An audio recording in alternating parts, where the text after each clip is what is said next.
Assalamualaikum warahmatullahi wabarakatuh. Dengan saya Cyndia Belaria Ilhami.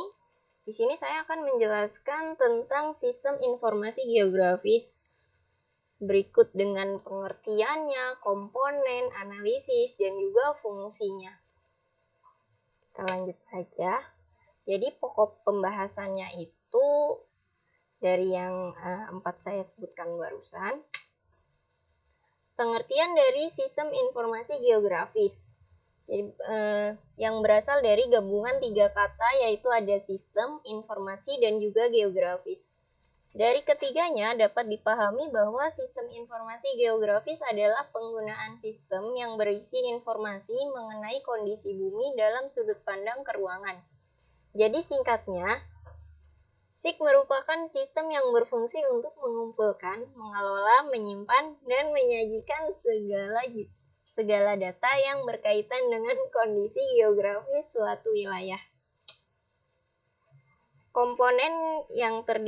Komponennya terdiri dari hardware, software, dan juga brainware.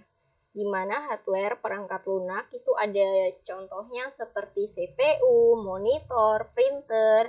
Sementara untuk komponen software atau perangkat lunak itu ada Windows, Chrome, Madoff, dan lain sebagainya. Sedangkan untuk brainware-nya sendiri itu adalah kita sebagai manusia, karena brainware itu merupakan penggunanya atau usernya. Analisis dapat dilakukan dengan berbagai cara sesuai dengan kebutuhan penggunaan data, seperti analisis klasifikasi, overlay, networking, buffering, dan juga 3 dimensi.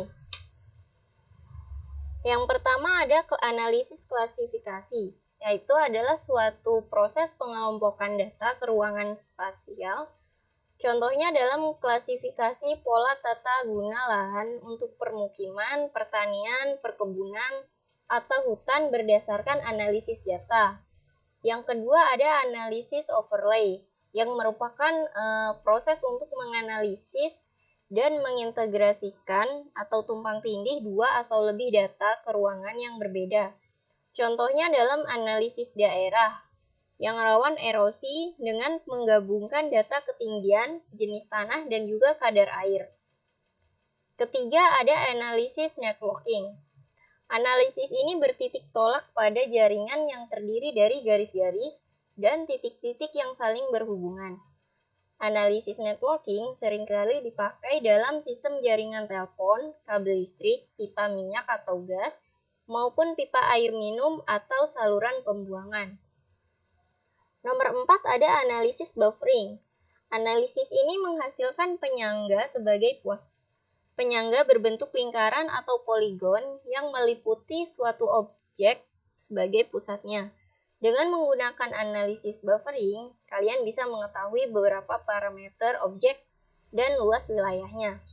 Dan terakhir ada analisis 3 dimensi.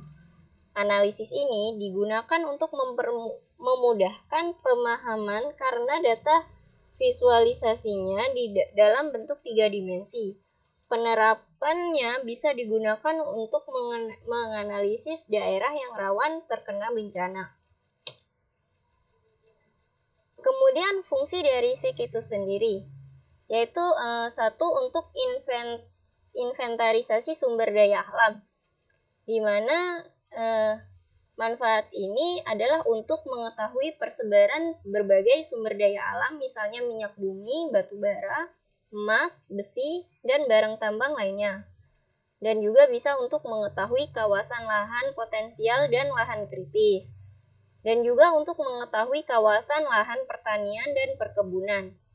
Nomor 2 ada SIG untuk perencanaan pembangunan. Perencanaan pembangunan dengan memanfaatkan SIG dapat dilakukan melalui analisis peta-peta tematik. Dengan analisis ini, kita dapat mengetahui kemampuan lahan. Sebagai contoh, perencanaan pembangunan terminal bus dalam memanfaatkan peta jaringan jalan, peta tata guna lahan, peta kepadatan penduduk, peta trayek angkutan, maupun peta harga tanah. Dan yang ketiga ada SIG untuk perencanaan ruang. SIK bermanfaat sekali untuk perencanaan suatu wilayah, pendataan dan pengembangan pusat-pusat pertumbuhan dan pembangunan menggunakan SIK. SIK juga digunakan untuk mengetahui persebaran penduduk, persebaran penggunaan lahan baik untuk pengembangan pemukiman penduduk, kawasan industri, sekolah, maupun rumah sakit. Seluruhnya juga menggunakan SIK. Dan yang terakhir, SIK untuk perencanaan transportasi. Dalam bidang transportasi, pemetaan SIK digunakan untuk inventarisasi jaringan transportasi publik, kesesuaian rute alternatif, perencanaan perluasan sistem jaringan jalan, serta analisis kawasan rawan kemacetan dan juga kecelakaan. Dapat disimbolkan seperti ini simpelnya untuk contoh. Jadi di sana ada GIS, itu ada komponennya hardware, software, data, dan di situ juga ada manusia, kita sebagai user atau penggunanya. Cukup sekian mungkin materi yang dapat saya sampaikan. Bila ada kurangnya, saya mohon maaf. Terima kasih. Wassalamualaikum warahmatullahi wabarakatuh.